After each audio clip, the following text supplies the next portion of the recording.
प्रथमतः दिवाळीच्या सर्वांना मनस्वी शुभेच्छा। काल रात्री बायको आग्रह करू लागली, चला फुलं घ्यायची आहेत। आणि मग आमच्या तालुक्यातलं फुलासाठी नावाजलेलं गाव म्हणजे शेवडी, तिथं आमचे असणारे मित्र बाळासाहेब घुगे असतील, भरत असेल, सुरेश भाऊ असतील आणि ज्यांनी आपल्याला क्लास क्षेत्रात उभं केलं ते आमचे मार्गदर्शक संजय घुगे सर असतील। लक्षात घ्या। आणि मग रात्री त्या ठिकाणी गेल्याच्यानंतर पाहिलं आहे की बाबा आज आपण दिवाळीसाठी आपल्या घरावर कोणती लाईटिंग टाकायची यासाठी बेजार आहेत। येणाऱ्या काळात आपल्या लेकराला कसं शिकवायचं आहे यासाठी आपण बेजार आहेत। येणाऱ्या काळात आपल्या गरजा कोणत्या असेल, आपल्याकडे गाडी कोणती असेल आहे ना, वेगवेगळं प्रत्येकजण आपल्या कुटुंबासाठी, आपल्या घरच्यासाठी, आपल्या सुखसुविधेसाठी प्रत्येकजण बेजार होतो। पण 30-40 रुपये किलो आणि अंतिम टप्प्यात 10 रुपये किलोनं ज्या शेतकऱ्याला आपले फुलं विकावे लागतात, वर्षभर घेतलेली मेहनत, 5-6 महिने दिलेलं पाणी, हिवाळा, उन्हाळा, पावसाळा याच्यातून स्वतःच्या शरीराची तमान आहे आणि त्याच्यातून मिळणारा एक छोटासा मोबदला एक 500-600 रुपये मिळणार आहेत। त्याच्यात भाड्यात 201 रुपये जाणार आहेत। त्याच्यानंतर हॉटेलमध्ये महागड्या जेवायचं नाही, कारण कुठंतरी त्या 100-200 रुपयात घराचाही एखादी तरी गरज भागवता येईल आणि आपल्या घराच्या दिवाळी साजरी करता येईल। मातीचे दिवे घेताना विचार करावा लागायला आहे। आपण घरावर 10-10 हजाराची लाईटिंग टाकायलो आहे, म्हणजे काहीकडे प्रश्न आहे काय खावं आणि काहीला प्रश्न आहे काय काय खावं। कारण काही जण दिवस रात्र पळायलेत आपल्या पोटाचा घेर वाढला तो कमी करण्यासाठी, आणि काही जण दिवस रात्र पळत आहेत आपलं पोट भरण्यासाठी। म्हणजे ही आर्थिक विषमतेची दरी खऱ्या अर्थानं कमी होणार का? आणि सध्या विधानसभेचं वारं कोणाच्या पदरात काय भेटलं, कोणं काय मिळवलं यापेक्षा मात्र गरीब शेतकऱ्याची जी व्यवस्था होती जशाला तशीच आहे। ती आणखी व्यवस्थाही बदलली नाही, अवस्थाही बदलली नाही, घराचे पत्रही बदलले नाही। मायबापानं अहोरात्र मेहनत घेऊन 5-6 एकर आजोबाकून आलेली शेती जशाला तशी ठेवली। त्याच्यातून एका पोरीचं लग्न झालं आहे, घर कसं तरी इटाचं बांधण्यात आलं, मात्र घराच्या बॅकसाईडच्या भिंतीला छपाई देखील करायला बापाकडे पैसा मिळाला नाही। गावाकडं गरगंज ज्याच्याकडे प्रॉपर्टी आहे त्या घरावर आपण लाईटिंग पाहिली, पण कुठल्या तरी एका घरामध्ये दिव्यात टाकण्यासाठी तेल पण नाही। ही पण एक व्यवस्था आहे।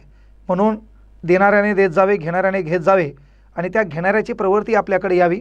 आपल्या ताटात भाकर आहे, आपल्या दुडीत भाकर आहे, ती एक व्यवस्था अशी आहे की ज्या ताटात पण भाकर नाही, दुडीत पण भाकर नाही, तर आपल्या दुडीतली भाकर वाळण्या अगोदर त्या ताटात पडली तर त्या अर्थानं खऱ्या अर्थानं ती मानवता, तो मानवधर्म शिल्लक आहे असं म्हणायला काही वावगं ठरणार नाही। आणि म्हणून काल रात्रीचा फोटो आहे पहा, मच्छर ही बाजूला नाली आहे, मच्छर चावतील न चावतील एवढेच फुलं विकायचे आहेत, याच्यातून 400-500 रुपये येतील। आता हे चित्र पहा, ही स्त्री आहे, नवरा मांडीवर डोकं ठेवून झोपी गेलेला आहे, ही बाजूला गाडी उभी केलेली आहे। ही आर्थिकतेची विषमतेची दरी खऱ्या अर्थानं कमी होईल का नाही हा फार मोठा प्रश्न आहे। पहा नेमकं हे कधी उलगणार, यावर तोडगा काय निघणार आणि खऱ्या अर्थानं बेरोजगाराला काम मिळणार का?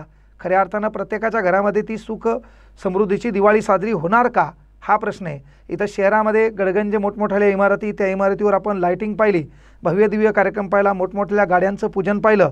प्रत्येकांचा आज लक्ष्मीपूजन म्हणल्याच्या नंतर प्रत्येकाकडे पूजायला वेगवेगळे साधनं होती, वाहनं होती, पण कुठला तरी एक शेतकरी 400-500 रुपये कमवायचे, ही बाजूला गाडी आहे, इथं त्याची बायको आहे, मांडीवर डोकं ठेवून तो झोपी गेला आहे, कदाचित तो थकला असेल आहे ना, याच्यानंतर जेवला का नाही त्याचा त्याला प्रश्न आहे। इथं बाजूला पहा 2 लेकरं झोपलेले आहेत। फुलं घेत असताना हे याच्यामुळं म्हणायलो की बाबा आपल्याकडं आहे, कृपया एक विनंती आहे, मानवता धर्म या नात्यानं इथं तरी भाव करू नका। आपण मेडिकलवर भाव करत नाही, आपण किराणा दुकानात भाव करत नाही, सोन्याच्या दुकानात तर भाव करायची आपली धमकच नाही। पण कुठेही जा, जर तुम्ही एखाद्या किराणा दुकानात गेले आणि त्याला जर 1 किलो तांदूळ मागितले तर तो 1015 ग्राम देणार नाही। मेडिकलच्या दुकानात एखादी डोक्याची गोळी 10 रुपयाले तर 10 रुपयाची एकच गोळी तो देईल, 2 गोळ्या तो तुम्हाला देणार नाही। पण एखाद्या शेतकऱ्याकडे जा आणि त्या ठिकाणी 1 किलो वांगे मागा, तर आपण त्या शेतकऱ्याच्या अवलादी आहोत, तिथं 1.25 किलो देणारा बाप आपला शेतकरी आहे। म्हणून आज त्याची वेळ परिस्थिती वाईट आहे। सोयाबीनच्या जो काही सोयाबीन होता त्याला तुम्ही योग्य तो भाव दिला नाही, त्या सोयाबीनवर फार त्याच्या इच्छा आकांक्षा होत्या, त्याही तुम्ही मारून टाकल्या। पण येणाऱ्या काळात सरकार कोणाचं येऊ, विनंती एक आहे की ज्याच्या मतासाठी तुम्ही भीक मागण्यासाठी दारोदारी फिरता आहे ना, आज भावनिक करता, प्रत्येक पक्षाचे प्रत्येक जाती धर्माचे रुमालं टाकता आणि मग काही रुमालं फक्त काही लोकांच्या गळ्यात राहतात, त्या गल्लीतल्या विकास तसा डबघाईला आलेला असतो। आणि म्हणून प्रत्येकाचे रुमाल घाला, पण येणाऱ्या काळात त्यांचा विकास देखील करा, शेतकऱ्याच्या बाजू मांडा, त्यांच्या हमीभावाला भाव द्या आणि या काळात शेतकरी समृद्ध झाला पाहिजे, सुखी झाला पाहिजे, त्याच्या घरातही येणारी दिवाळी सुख समृद्धीची झाली पाहिजे यासाठी तुम्ही तरी प्रयत्न करसाल. म्हणजे अशा व्यक्तीकडून काही घेता नाही आलं तरीही विनंती आहे, तरी पण घ्याच. आता याजी आहे म्हणजे आज आपण चायनाचे दिवे आपल्या घरात आले, घरासमोर आपण लाभले, लखलबाग त्याचा प्रकाश जरी पडत असेल तर ही भीक मागत नाहीत लोक. ही स्वतःच्या उदरनिर्वाहासाठी, स्वतःचं पोट भरण्यासाठी स्वाभिमानानं काही विकत असतील तर 10-5 रुपये आजकाल लय मोठे नाही. सहज हॉटेलवर बसल्यावर आपण 50 जणाला चहा पाजतो, तर अशा लोकांकडून गरज नसेल तरी पण घ्या, ही विनंती आहे. गरिबाने गरिबाचा सन्मान केला तर गरिबाचा स्वाभिमान कोणीही हिरावून घेणार नाही, ही खरी वस्तुस्थिती आहे. म्हणून आज आपल्याकडं आहे. जगात सर्वात मोठी गोष्ट काय असेल तर काळ. आज आपला चांगला आहे, उद्या कोणाचा चांगला येईल काही सांगता येत नाही. आणि ज्याचा वाईट आहे येणाऱ्या काही क्षणात त्याचा चांगला होईल हेही काही सांगता येत नाही आहे. म्हणून जगात बदलो न बदलो पण एक गोष्ट आवर्जून आहे, वेळ मात्र बदलते. म्हणून त्याच्यावर बिनाकामाचा घमंड करू नका. आज आपले दिवस चांगले आहेत सांगता येत नाही, वाईट कधी येतील, आणि ज्याचे वाईट आहेत त्याला सांगता येत नाही चांगले कधी येतील. म्हणून ज्या त्या वेळेमध्ये, वेळ कशी बी असो, एक गोष्ट लक्षात घ्या, ही वेळ बदलणार आहे, ती वेळ सर्वांनी लक्षात घ्यावी. आपले दिवस चांगले असताना ज्याचे वाईट आहेत त्या वाईटाच्या साथीला सोबत राहा.